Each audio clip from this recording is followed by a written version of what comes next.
आइए शुरू करते हैं ग्रांट कार्डोन की ये किताब जिसका नाम है 10x रूल्स। तो आइए जानते हैं कि इस किताब में हमें क्या मिलेगा। लेकिन उससे पहले एक बात बताइए, क्या कभी भी आपकी लाइफ में ऐसा हुआ है कि आप सेंटर ऑफ अटेंशन पाने के लिए मरे जा रहे थे? मतलब कि थोड़ा सा ही मिल जाए, लेकिन मिल जाए, कोई तो देखे, कोई तो कुछ कहे। और हो सकता है कि हाई स्कूल टाइम में ऐसा आपके साथ हुआ हो, या कॉलेज, या कोई स्पोर्ट्स खेलते टाइम, या फिर बिजनेस की दुनिया में। तो क्या आपको लगा कि उस टाइम जो भी बंदा आपको देखे बस आपका ना दीवाना हो जाए? इसका जवाब शायद यही होगा कि आप में से बहुत से लोगों ने ये चीज अपनी लाइफ में कभी ना कभी तो एक्सपीरियंस पक्के से की होगी। लेकिन असली सवाल यहाँ पर ये है कि क्या आप सच में स्टार अट्रैक्शन बन पाए? क्या आप लाखों दिलों की धड़कन बने, या फिर किसी भी एक बंदे का दिल आप जीत पाए? अगर नहीं तो कोई बात नहीं, क्योंकि मैं आपको बताता हूँ कि अभी भी ना कुछ खास देर नहीं हुई है। लेकिन अगर आपका जवाब है हाँ, तो मैं दावे से बोल सकता हूँ कि आप इससे बढ़िया कर सकते थे। जी हाँ, मुझे याद है कि अपने बचपन में ना मैंने ये बात ठान ली थी कि मैं बड़ा होकर के जब कॉलेज जाऊंगा ना तो अपने सारे दोस्तों में सबसे अच्छा बनकर दिखाऊंगा, एकदम बेस्ट। और मैंने तो कसम खा ली थी कि अगली बार जब भी कोई रीयूनियन होगा तो गेम्स में सबसे बढ़िया ना मैं ही करूंगा। अब बेशक ये मेरी दिली तमन्ना थी, फिर भी जो सोचा था ना मैं उसका हाफ भी अचीव नहीं कर पाया। और सच्ची बात तो ये है कि अगली बार जब रीयूनियन हुआ तो मैं खुद पर और अपनी अचीवमेंट्स पर इतना शर्मिंदा था कि मैं क्या बोलूं। मैं खुद से यही पूछता रहा कि मुझ में कहां पर कमी रह गई, मगर मेरे पास इसका कोई जवाब नहीं था, जब तक कि मेरे हाथ ग्रांट कार्डोन की ये किताब नहीं लग गई, जिसका नाम है 10x rule, the only difference between success and failure. जी हाँ, इस किताब का एम आपकी हेल्प करना है और मैं इसे पढ़कर के बेटर अचीव करता हूँ, जो कि हम सबके लिए हमारा सबसे बड़ा डर है। ये किताब हमारे अंदर 10 गुना ज्यादा डिसिप्लिन, फोकस और हार्डवर्क की आदत को इंस्टॉल करके हमें एक एवरेज पर्सन की पोजीशन से उठाकर आगे ले जाती है। तो आप मेरे साथ एंड तक रहे, मैं आपको इस किताब के बारे में और बातें बताता रहूंगा ताकि आपको एग्जैक्टली इसके बारे में जनरल और एडिकेट आइडिया मिल सके कि आखिर ये किताब है क्या। तो आइए सबसे पहले जानते हैं हमारी सोसाइटी और इसकी स्क्रिप्ट के बारे में, यानी कि डीफिलिंग द ऑड्स। मतलब ये कि वो चीजें जो हम इस दुनिया में सबसे पहले आकर सीखते हैं, इस सोसाइटी ने वो सब पहले से ही प्रिडिक्ट किया होता है, यानी कि सब कुछ डिसाइडेड है। जब आप माँ के पेट से इस दुनिया में आते हैं ना, तो आपका माइंड किसी कोरे कागज की तरह होता है, बिल्कुल कोरा, एकदम ब्लैंक। तो जो कुछ भी आज आपकी नॉलेज में है वो इस सोसाइटी और एसोसिएशन की देन है। अब जैसे मेल डोमिनेशन और फीमेल सबमिशन, यानी कि मर्दों का बोलबाला और औरतों को दबाकर रखना, ये चीजें हमारी सोसाइटी ने पहले से डिसाइड कर ली थी, हम तो बस उसको आगे आगे फॉलो कर रहे हैं। वैसे मेरी लाइफ में एक ऐसा टाइम आया था जब मैं ये सोचता था कि अपनी माँ को छोड़ करके मैं इस दुनिया में हर औरत से आगे हूँ। मैं हर रोज अपनी बड़ी बहन से लड़ता था क्योंकि मुझे लगता था कि वो मुझे दबाकर रख रही है। क्यों? ये सब मैंने कहाँ से सीखा? ऑफ कोर्स इस सोसाइटी ने ही तो मुझे ये सिखाया होगा। दूसरा मिथ जो हमें सोसाइटी से सीखने को मिला वो ये कि मीडियोकर बने रहने में कोई बुराई नहीं है, और अनलकीली हम भी ना इसे मान करके फॉलो करने लगते हैं। कार्डोन के हिसाब से ये सबसे बड़ा झूठ है जो सोसाइटी ने हमें सिखाया। अगर सोसाइटी को आपका मीडियोकर बनना पसंद है तो ये उसके लिए अच्छा है, ना कि आपके लिए। आपको किसी भी कीमत पर सक्सेसफुल बनने के लिए इस जिंक्स को तोड़ना ही होगा। मैं बचपन से ही अपने डैड को हर रोज सेम चीज करते हुए देखता रहा। वो सालों तक एक ही जॉब करते रहे, सेम स्टेटस, और वो ऐसे ही खुश थे। हालांकि उन्होंने मुझे और मेरे भाई बहनों को स्कूल भेजा, मगर खुद वो अपने स्टेटस से कभी भी आगे ही नहीं बढ़ पाए। ऐसा लगता था कि यही उनकी किस्मत में लिखा है, क्योंकि वो इसमें कंफर्टेबल हो चुके थे। उनके लिए तो यही बहुत था कि उनके बच्चे लाइफ में तरक्की करे। मगर ये गलत सोच है। अगर मुझे उस टाइम थोड़ी सी समझ होती ना तो शायद मैं अपने डैड को समझाता। एवरेज वर्ड का मतलब ही ऑर्डिनरी है। मेरा विश्वास कीजिए, ये वो चीज नहीं है जिसकी आपको जरूरत है। अब जैसे मान लीजिए, अगर आपके स्कूल, ऑफिस या बाकी जगह में जितने भी लोग हैं सभी बेस्ट बनना चाहते हैं, तो आपको ट्राई करना पड़ेगा कि आप सबसे आगे रहे। आपकी डिजायर होनी चाहिए कि आप अपनी कम्युनिटी, डिस्ट्रिक्ट, यहाँ तक कि अपनी कंट्री में भी बेस्ट हो। अपना बेस्ट अचीव करने के लिए आपका एम एवरेज से हायर होना चाहिए। इमेजिन करें कि आप उन लोगों के कंपेयर में कहां पहुंच जाएंगे जो खुद को स्कूल, वर्क प्लेस या किसी भी जगह में लिमिट में रखते हैं। आप उन लोगों को उनकी डिजायर में मात देकर हर जगह ऑटोमेटिकली बेस्ट होंगे। तो इस बात को और अच्छे से समझने के लिए इमेजिन कीजिए कि आप उन लोगों के कंपेयर में कहां पहुंच जाएंगे जो खुद को स्कूल, वर्क प्लेस या किसी भी जगह में लिमिट में रखते हैं। तो आप उन लोगों को उनकी डिजायर में मात दे करके हर जगह ऑटोमेटिकली बेस्ट होंगे। तो इस बात को और अच्छे से समझने के लिए आइए नजर डालते हैं सक्सेस पर कि आखिर ये सक्सेस है क्या। ग्रांट के हिसाब से सक्सेस को बेहतर ढंग से समझने के लिए आपको ना पहले ये 3 चीजें समझनी पड़ेगी। सबसे पहली है कि सक्सेस के बिना आप अधूरे हैं। जी हाँ, ये बात बहुत ही सिंपल और क्लियर है। जब तक आपको सक्सेस नहीं मिल जाती, हमेशा अधूरेपन का एहसास रहेगा। मुझे यकीन है कि आपने कई ऐसे बुजुर्गों को ये रिग्रेट करते हुए सुना होगा कि जब टाइम था तब मुझे ये चीज करनी थी मगर मैं कर नहीं पाया। ऐसे लोग हमेशा हाथ मलते रहते हैं क्योंकि उन्हें लाइफ में वो फुलफिलमेंट वाली फीलिंग नहीं आ पाती। और अगर आपको अब तक कोई भी ऐसा बंदा नहीं मिला तो मेरे डैड की स्टोरी ले लीजिए, जो इसका परफेक्ट एग्जाम्पल है। आज तक मेरे डैड रोते रहते हैं कि मैंने कैसे अपनी सारी जवानी ऐसी ही वेस्ट कर दी। यही होती है अनफुलफिलमेंट की फीलिंग, यानी कि रिग्रेट से भरी हुई जिंदगी। दूसरी बात यह है जो आपको याद रखनी है, सक्सेसफुल बनना आपकी ड्यूटी है। जी हाँ, मुझे कुछ ऐसे भी लोग मिले हैं जिन्हें लगता है कि उनकी सक्सेस का ठेका उनके पेरेंट्स ने ले रखा है। कुछ दिन पहले एक अमीर आदमी के बेटे ने अपनी दोस्त को ये कहा कि उसके पापा उसे सक्सेसफुल बनाने के लिए मेहनत कर रहे हैं। अब ये कोई अच्छी बात थोड़ी है। आपकी सक्सेस आपके हाथ में है और इसे हासिल करने के लिए जो भी करना है, छोटा बड़ा मोटा जो भी काम है, भाई आपको करना है, आपके पेरेंट्स क्यों करेंगे। और तीसरी जो सबसे इम्पोर्टेंट बात है वो ये कि ये सक्सेस इतनी भी मुश्किल चीज नहीं है जिसे कि हासिल नहीं किया जा सके। क्योंकि ये बहुत ही पॉपुलर थिंकिंग है कि सक्सेस बड़ी मुश्किल से हाथ लगती है, बहुत पापड़ बेलने पड़ते हैं और इसे पाना तो एकदम मुश्किल काम है। तो सच ये है कि ऐसा बिल्कुल नहीं है। इसी गलत माइंडसेट के चलते हुए कई सारे लोग ना अपना बेस्ट अचीव करने से रह गए हैं। इसी रॉन्ग माइंडसेट ने कई लोगों को इतना ज्यादा हैंडीकैप यानी कि इतना ज्यादा अपाहिज बना दिया है कि सक्सेस पाने के लिए उन्होंने ना उल्टे सीधे रास्ते तक अपना लिए हैं। और एक कहावत भी है कि आसमान इतना बड़ा है कि इसमें हर चिड़िया एक दूसरे को टच किए बगैर बड़े आराम से उड़ान भर सकती है। तो ये बात काफी हद तक सही है, क्योंकि आप भी किसी और का बुरा किए बगैर अपने हिस्से की सक्सेस आराम से पा सकते हैं। मैंने कई ऐसे किस्से सुने हैं जहाँ पर लोग सक्सेस पाने के लिए ऐसे लोगों को सीढ़ी बना लेते हैं जो उनके जैसे प्रिविलेज्ड नहीं है। मेरे दोस्त ने एक बार मुझे बताया था कि अफ्रीका में किसी जगह पर कुछ ऐसे नौजवान भी है जो कि अमीर और सक्सेसफुल बनने के लिए लोगों का इस्तेमाल करके तंत्र मंत्र करते हैं। नहीं, आप तो ऐसा सोचिए भी मत। ऐसा कुछ करने से आज तक कोई भी सक्सेसफुल नहीं हुआ है। और दूसरी बात, सक्सेस आपके लिए ना एक ऑल्टरनेटिव नहीं बल्कि एक जरूरत की तरह होनी चाहिए। ये आपके लिए कोई एक चॉइस नहीं होनी चाहिए, बल्कि आपकी तो ना यही एक चॉइस होनी चाहिए। तो बेसलाइन ये है कि खुद को कभी भी लिमिट में ना रखें। बस सोचते रहिए कि आप क्या क्या अचीव कर सकते हैं और आपकी ये अचीवमेंट दुनिया की नजरों में क्या मायने रखेगी। एक्स्ट्रा ऑर्डिनरी सक्सेस इतनी भी इजी बात नहीं है।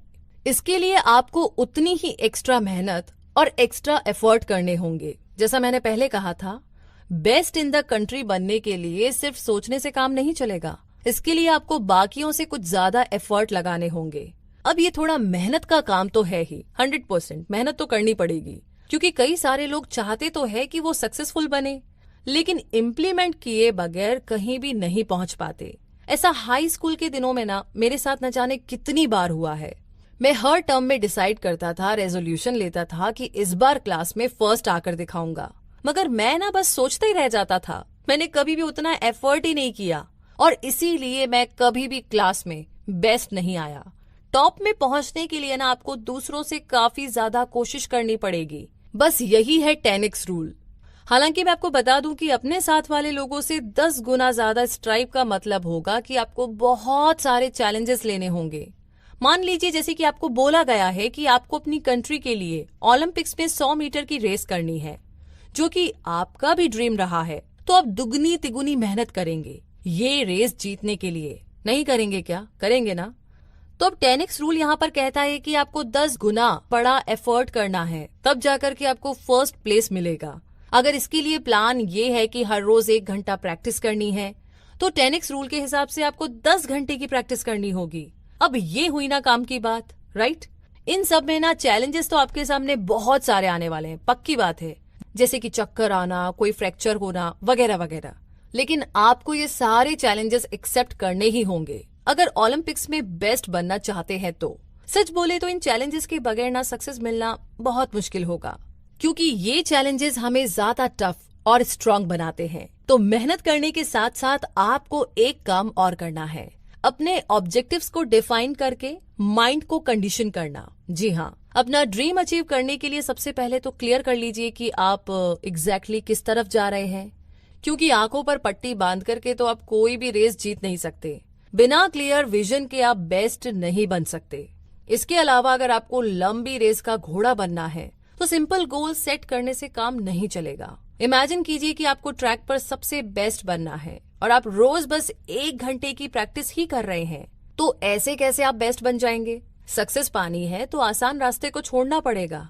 सच तो यही है कि सक्सेस के लिए कोई इजी रास्ता है ही नहीं, ये बस एक चाल है। और एक्स्ट्रा ऑर्डिनरी बनने के लिए जो भी रास्ता है वो चैलेंजिंग है, डिमांडिंग है और टायरिंग है। मतलब गार्ड बांध करके रख लीजिए कि ये सब तो पार्ट ही है इस पूरी जर्नी का।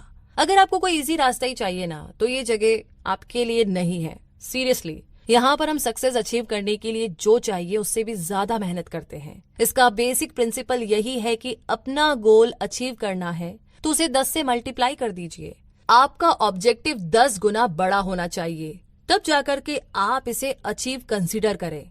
मैं आपको बता दूं कि सक्सेस पाने का मतलब है कुछ इम्पॉसिबल अचीव करना, और ये आपकी जिम्मेदारी है, रिस्पॉन्सिबिलिटी है। जी हाँ, आपने रिस्पॉन्सिबिलिटी ले ली है कि चाहे कुछ भी हो जाए आप वो हासिल करके ही रहेंगे जो आपके दिमाग में है। तो अपने ऑब्जेक्टिव को डिफाइन करते टाइम बहुत से हम में से कई लोग गलत तरीका चुन लेते हैं। मुझे याद है अच्छे तरीके से कि एक यंग और एस्पायरिंग एंटरप्रेन्योर को मैं जानता था जो एक ऐसा प्रोडक्ट बनाना चाहता था जो कि दुनिया में बड़ा चेंज लाए। हाँ, लेकिन मुझे ये नहीं याद है कि वो क्या प्रोडक्ट था एग्जैक्टली, मगर वो हमेशा इसी बारे में ना बात करता रहता था। हाँ, उसका आइडिया बेशक अच्छा था, काफी क्रिएटिव था, लेकिन उसकी जो अप्रोच थी ना वो हमेशा गलत थी। जब उसने लास्ट में वो प्रोडक्ट बनाया तो ये बस उसके अपने घर और उसके कुछ दोस्तों के घर में ही यूज हुआ, बाकी लोगों को इसके बारे में पता तक नहीं चला। तो गलती कहाँ पर थी? गलती ये थी कि उसने इसे मार्केटिंग स्टेज तक नहीं पहुंचाया। उसने प्रोडक्ट तो काफी अच्छा बनाया, मगर किसके लिए बनाया ये उसे पता ही नहीं था। लोग अपना ऑब्जेक्टिव डिफाइन करते टाइम कुछ ऐसी मोस्ट कॉमन गलतियां कर बैठते हैं जो कि आगे मैं आपको बताने वाला हूँ। सबसे पहली गलती होती है रॉन्ग टारगेट सेट करना। अगर आप इजी गोल सेट करेंगे तो जाहिर सी बात है कि आपका टारगेट ही गलत होगा। आपको डेयरिंग और चैलेंजिंग गोल सिलेक्ट करने पड़ेंगे। यहाँ रॉन्ग टारगेट, रॉन्ग फोकस हो ये जरूरी नहीं, बल्कि एवरेज टारगेट है। अब अगर जैसे आप बस अपनी क्लास में ही फर्स्ट आना चाहते हैं तो ये गलत टारगेट होगा। ये इसीलिए रॉन्ग टारगेट नहीं कि क्लास में बेस्ट होना रॉन्ग है, बल्कि इसीलिए क्योंकि ये बड़ा ही एवरेज सा टारगेट है जो कि कोई भी अचीव कर सकता है। जब आपका टारगेट ही रॉन्ग होगा तो डेफिनेटली आपका ऑब्जेक्टिव भी गलत हो जाएगा। दूसरी गलती होती है कॉम्प्लेक्सिटी का ध्यान न रखना। मतलब ये कि आपके ऑब्जेक्टिव तब भी रॉन्ग होंगे अगर आपने ये जानने की कोशिश नहीं की कि आपका गोल किस हद तक कॉम्प्लेक्स है। आप अगर 10x के रूल से चलते हैं तो ऑटोमेटिकली कॉम्प्लेक्सिटीज तो आनी ही आनी है। आपको इसके लिए एक प्लान बनाना चाहिए बड़ी डिटेल्स के साथ, जो किसी भी तरह की कॉम्प्लेक्सिटी का ध्यान रखेगा। मैं हाई स्कूल में ना कभी भी बेस्ट नहीं था। इसका एक रीजन ये भी था कि मैंने कभी भी कॉम्प्लेक्सिटी का ध्यान ही नहीं रखा। मैं तो बस सपने देखता रहता था, लेकिन मैंने कभी भी एक डिटेल्ड प्लान नहीं बनाया। सीधी सी बात है कि मेरा सपना कभी पूरा ही नहीं हुआ। किसी भी उस स्टेप, एनर्जी या रिसोर्सेज को अंडर एस्टिमेट ना करे जो कि आपके गोल को पूरा करने में आपकी मदद करें। और आगे आपकी मदद के लिए जो तीसरी मिस्टेक है उसका ध्यान रखें, जो लोग अक्सर करते हैं, कंपटीशन पर बहुत ज्यादा ध्यान देना। जहां तक कंपटीशन की बात है तो वो कोई स्टैंडर्ड नहीं होते। आजकल जिसे देखो यही बोलता है ऐसा कुछ करो जो तुम्हारे कॉम्पिटिटर्स नहीं कर रहे हैं, मतलब कुछ यूनिक, कुछ डिफरेंट, कुछ अलग। तो इस तरह की स्टेटमेंट लोगों को बड़ा लिमिटेड सोचने पर मजबूर कर देती है। और अक्सर वे अपने कॉम्पिटिटर्स के लेवल तक या उससे भी कम तक ही पहुंच पाते हैं। तो ये 10x रूल एवरेज पर प्रीमियम नहीं लगाता है। अगर आप किसी चीज के लिए मार्केट में उतर रहे हैं तो आपका एम सिर्फ अपने कॉम्पिटिटर्स को हराना नहीं होना चाहिए। आपका एम ये होना चाहिए कि आप उस चीज को डोमिनेट कर लें और सबके लिए स्टैंडर्ड बन जाए। जैसे कि मेरे एक दोस्त ने कुछ टाइम पहले एक बिजनेस शुरू किया। उसने अपना प्लान भी मेरे साथ डिस्कस किया था, लेकिन उसका मकसद सिर्फ यही था कि अपने साथ कंपटीशन करने वाले लोगों को वो पीछे छोड़ दे।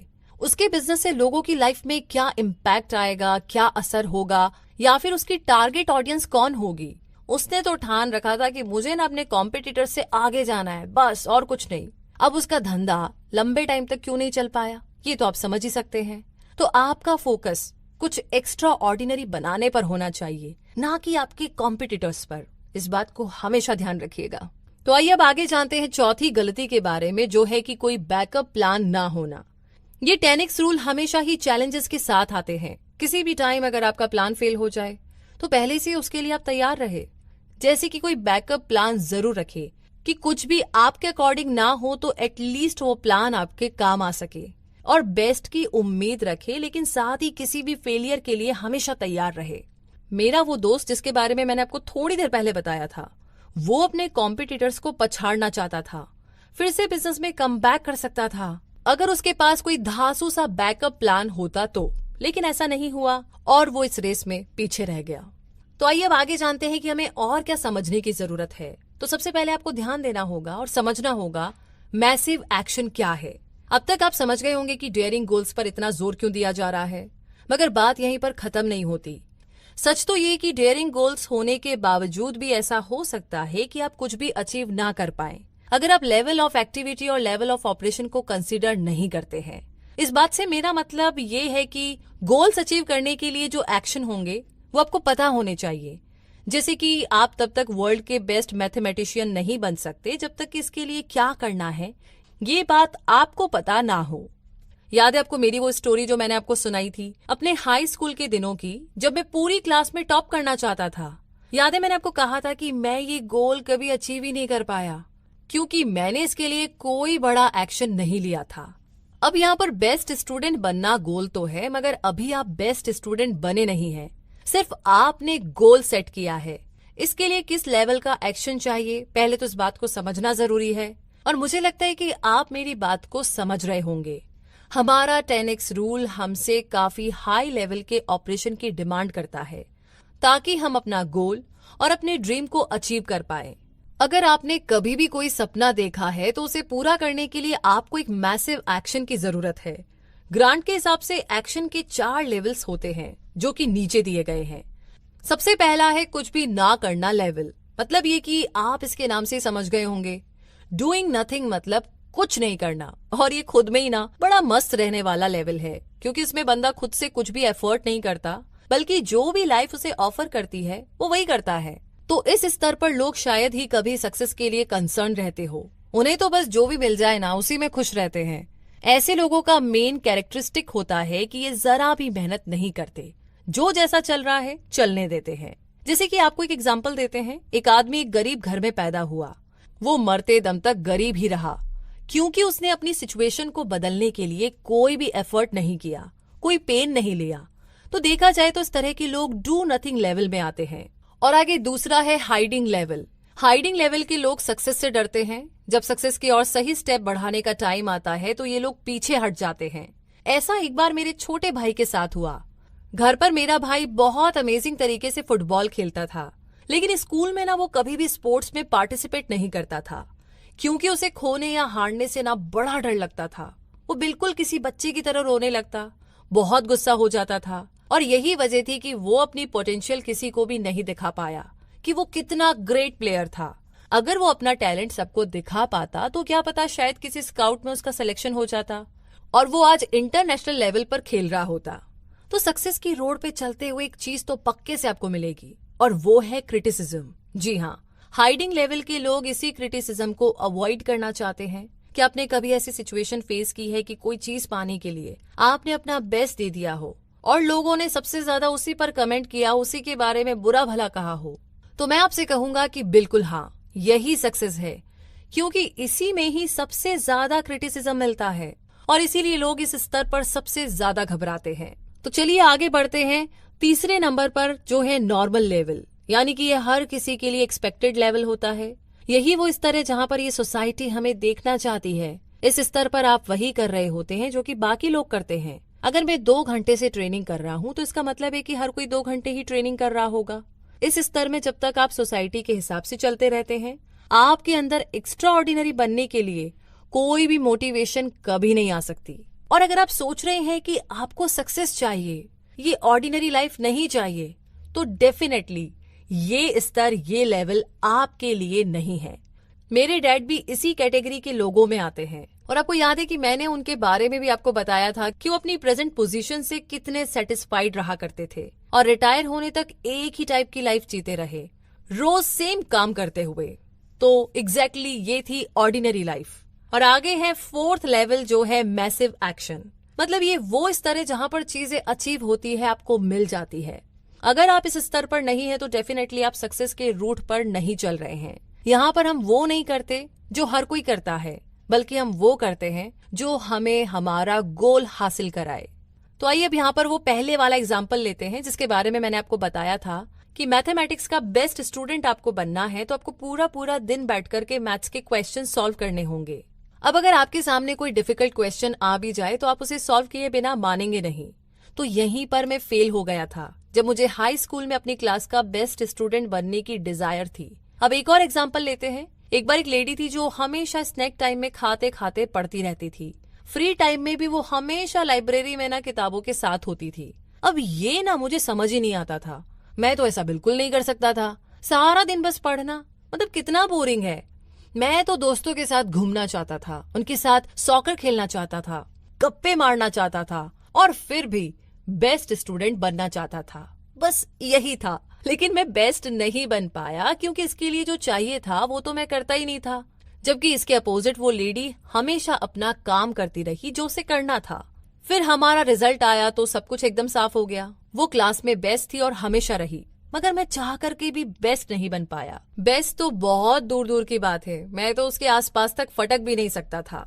जब तक आप मैसिव एक्शन नहीं लेते ना तो कुछ नहीं होने वाला। बेस्ट बनना है तो जितने एक्शन पॉसिबल हो उतने कर लीजिए। इसका मतलब होगा कि आप दूसरों से ज्यादा कर रहे हैं, दूसरों से 10 गुना ज्यादा, जितना कोई सोच भी नहीं सकता। ये ऐसे अप्लाई होता है जैसे कि कोई एक बुक एक मंथ में पढ़ता है तो आप एक महीने में 10 किताबें पढ़ेंगे। मैसिव एक्शन आपसे डिमांड करता है कि आप 10 गुना ज्यादा एफर्ट करें। मैं आपको अश्योर करता हूँ कि आप अपना गोल अचीव करने के एक स्टेप और क्लोज आ जाएंगे। मैं जानता हूँ कि इस टाइम आप ये सोच रहे होंगे कि भला दूसरों से 10 गुना ज्यादा करना कैसे पॉसिबल है, मतलब कैसे, कभी सोचा ही नहीं इस बारे में। और अगर सोच भी ले तो कितना ज्यादा मुश्किल होगा, हो सकता है हो ही ना पाए। तो एग्जैक्टली आप बिल्कुल ठीक सोच रहे हैं, इसमें कुछ गलत नहीं है। लेकिन हाँ, ये एकदम मुमकिन है, संभव है, पॉसिबल है। इस लाइन को हमेशा ध्यान रखिएगा जब भी आपके दिमाग में ये थॉट आए। आप जितना सोचते हैं उससे कहीं ज्यादा करने के काबिल है। यहाँ हम लक या अपॉर्चुनिटी जैसे कॉन्सेप्ट की बात नहीं कर रहे हैं, बल्कि मैसिव एक्शन से सक्सेस अचीव करने पर जोर दे रहे हैं। और आगे जानते हैं इसी के साथ कि एक्सेप्शनल रिजल्ट को कैसे पाया जाए, ये हमें कैसे मिलेगा। तो कई बार हम अक्सर क्विक रिजल्ट्स के पीछे भागते हैं जो हमें जल्दी से मिल जाए, मतलब बिना मेहनत के। और इस चक्कर में ना तो कोई प्लान बनाते हैं और ना ही सोचते हैं कि हम अपना गोल या ऑब्जेक्टिव कैसे पाएंगे। रिजल्ट पाने के लिए जो चीजें आपको करनी चाहिए या करनी पड़ेगी, उन्हें अच्छे से समझना ना बहुत जरूरी है। तो इस किताब को लिखने से पहले मैं खुद एक ऐसा इंसान था जो कि प्रेजेंट मोमेंट पर क्या करना है बस इसी पर फोकस करता था, जबकि मुझे लॉन्ग रन के लिए प्लानिंग करनी चाहिए थी। तो इससे मेरा कभी भी कोई भी फायदा नहीं हुआ, बल्कि मैं हमेशा एवरेज ही रह गया। तो आप खुद से पूछिए सबसे पहले कि 10x रिजल्ट पाने के लिए आपको क्या करना होगा। एक्सेप्शनल रिजल्ट की डिमांड क्या है, ये बात आपको क्लियर होनी चाहिए। कमिटमेंट और डिसिप्लिन 2 क्रूशियल वैल्यूज है जिन्हें सीखने की बहुत जरूरत है और आपको अपने प्लान में पूरी तरह से कमिटेड रहना पड़ेगा और प्लान पर काम करते हुए पूरे डिसिप्लिन से चलना भी होगा। याद रखिए कि सक्सेस इतनी मुश्किल चीज भी नहीं है कि आपके हाथ ना लगे, बल्कि आप बेशुमार सक्सेस पा सकते हैं। पर आपका एम, आपका उद्देश्य, आपका गोल, आपका लक्ष्य परफेक्ट होना चाहिए। इस रास्ते पर चलते हुए आपको 10x रूल की अप्रोच के साथ हर स्टेप को लेना होगा। बस ऐसा समझ लीजिए कि जैसे आपकी लाइफ तो इसी पर डिपेंड है और कोई ऑप्शन ही नहीं है। तो अपना हर स्टेप एक इम्पॉर्टेंट स्टेप की तरह ले। अगर आप ये सारे पॉइंट ध्यान में रखेंगे तो डेफिनेटली, पक्के से 100% आपका रिजल्ट भी एक्सेप्शनल हो जाएगा। और आगे अगर बात करें डर से मुकाबले की, यानी कि डीलिंग विथ फियर की, तो क्या कभी कोई मुश्किल काम करते टाइम आपको ये डर वाली फीलिंग आई है? आप कह रहे हैं कि शायद काफी बार। तो एग्जैक्टली मुझे भी याद है जब कॉलेज टाइम में मेरे एग्जाम होते थे तो डर के मारे ना मेरी हालत खराब हो जाती थी। ऐसा नहीं था कि मैं एग्जाम के लिए तैयार नहीं था, बल्कि मुझे लगता था कि हर कोई इंसान जो सक्सेस चाहता है वो थोड़ा बहुत तो डरता जरूर है। मतलब ये कि अगर आप भी सक्सेस के रास्ते पर चलते हुए फियरफुल फील करे, थोड़ा डरा हुआ फील करे, लेकिन इस डर से निपटने का तरीका आपको सीखना ही होगा, क्योंकि डर तो आएगा, ये रुकेगा नहीं, तो आप नॉर्मल से आगे नहीं बढ़ पाएंगे। इसीलिए डर से निपटने का तरीका आपको सीखना होगा। और ग्रांट के हिसाब से डर का फंडामेंटल रीजन है टाइम। कोई भी गोल अचीव करते टाइम जो टाइम लगता है वो आपके लिए बड़ा मुश्किल हो सकता है। अब जैसे कि मान लीजिए 1 हफ्ते में आपका कोई कंपटीशन होने वाला है, तो आप ये सोच करके डरने लगते हैं कि टाइम कम बचा है, पता नहीं मैं कर भी पाऊंगा कि नहीं, पता नहीं मैं तैयार भी हूं या नहीं। तो ऐसे सवाल आपके दिमाग में घूमने लगते हैं। और ठीक यही होता है कि जब आप गोल अचीव करने की कोशिश करते हैं और हर छोटी बड़ी चीज में आपको प्रेशर फील होने लगता है डर की वजह से, और इस तरीके से आप अपने गोल को अचीव नहीं कर पाते हैं। तो कहीं ये डर आपके सर ना चढ़ जाए, इसे खुद पर हावी ना होने दे, इस बात का ध्यान रखें। एक मोमेंट के लिए भी आप रुके नहीं। जिस मोमेंट आप अपने डर की वजह से रुक जाएंगे, फिर चाहे कितनी ही कोशिश कर लीजिए, वो आपके दिमाग से जाएगा नहीं। आपको आगे ना बढ़ने के 1000 बहाने मिल जाएंगे, क्योंकि बिना एक्शन के सिर्फ बहाने ही होते हैं। इसीलिए बेस्ट तरीका यही है कि एक्सक्यूजेस से बचे, बहानों से बचे और मैसिव एक्शन ले। ऐसे स्टेटमेंट ना दे कि पहले थोड़ा सा रेस्ट कर लूं, फिर कर लूंगा। तो गोल अचीव करने तक कोई रेस्ट नहीं करना है, हमेशा अपने गोल पर फोकस करना है। तो चलिए इसी के साथ आगे जानते हैं कि अब आगे आपको अपने मार्केट को कैसे डोमिनेट करना है। अच्छा, एक बात बताइए उससे पहले कि क्या आप किसी ऐसे फील्ड में हैं जहां पर कंपटीशन बहुत ज्यादा है? शायद आप कह रहे हैं कि हाँ, आजकल तो हर जगह कंपटीशन है। तो इसके चलते आप खुद को इस लेवल पर नहीं देखते कि सबसे बेस्ट बन सके, क्योंकि आपको ये लगता है कि आपसे ज्यादा जीनियस लोग मार्केट में ऑलरेडी है। तो सच तो ये है कि ऐसा कुछ भी नहीं है, सीरियसली। बस आपका डर आप पर हावी हो रहा है। तो सबसे पहले ना आपको ये सोच खत्म करनी होगी। हाँ, कंपटीशन के डर को मन से हटा दीजिए। ये सब आपके माइंड में है, रियल में नहीं। आप अपनी मेंटालिटी बदल कर देखिए, ये चीज माइंड से खुद गायब हो जाएगी। बस आपको ना ज्यादा एफर्ट करके अपने फील्ड में बेस्ट बनना है। जो भी आपके कॉम्पिटिटर्स कर रहे हैं, आपको ना उनसे 10 गुना ज्यादा करना है। ज्यादातर कंपनीज ऐसा कुछ खास नहीं करती जो उन्हें सबसे सक्सेसफुल बना सके। ये सब की सब सोसाइटी के लेवल तक ही ऑपरेट करती है, मगर आपको बेस्ट बनना है, इसीलिए आप 10x रूल को फॉलो करते रहे। परसिस्टेंसी, कंसिस्टेंसी और हिम्मत, ये सब आपके हथियार है जो आपको बेस्ट बनने में आपकी मदद करेंगे। तो क्या ये सब कुछ आपके पास है? जरा सोचिए इस बारे में। और आपको वो करना है जिसे करने से बाकी लोग बचते हैं। गोल हासिल करने के लिए घिसे पिटे और आसान तरीके काम नहीं आते हैं, क्योंकि आराम करने से कभी भी कोई इन्वेंशन नहीं हुआ है आज तक। सच में, अगर आपको आउट ऑफ बॉक्स चीजें करनी है तो आपको अपनी क्रिएटिविटी का भरपूर यूज करना है। अपने दिमाग के घोड़े खुले छोड़ दे, तभी कुछ बात बनेगी। वैसे आपको खरगोश और कछुए वाली वो कहानी तो याद है? कैसे कछुए ने रेस को जीता था, इतना स्लो और स्टडी चलने के बावजूद। बेशक इस स्टोरी से हम सब ने ये सीखा है कि स्लो और स्टडी ही बेस्ट तरीका है, मगर रियल में आपको ना स्मार्ट भी बनना पड़ेगा। और खासकर आज के टाइम में एग्जैक्टली आपको टाइम के हिसाब से बहुत सारी चीजें चेंज भी करनी होगी। तो खरगोश तेज तो था लेकिन स्मार्ट नहीं था, इसीलिए कछुआ इस रेस को जीत गया। नॉर्मली तो उसे जीतना बिल्कुल नहीं चाहिए था, क्योंकि उसने ऐसा कुछ खास नहीं किया था, मगर आपको तो स्मार्ट बनना ही पड़ेगा अगर आपको अपनी रेस जीतनी है। तो आगे बढ़िए और जो जरूरी है वो करे, जो भी करे स्मार्ट तरीके से करे, और इसके लिए जो भी बन पड़े वो करें। और फिलहाल हम एक काम करते हैं, थोड़ा और आगे बढ़ते हैं और जानते हैं कि कंपटीशन के बीच में सबकी नजर में आना मतलब ये कि अपनी फील्ड का हीरो बनना है तो आपको लोगों की नजर में तो आना ही पड़ेगा। अगर आप लोगों की नजरों में नहीं आएंगे तो आप क्या करते हैं इस बात से किसी को कोई फर्क नहीं पड़ने वाला।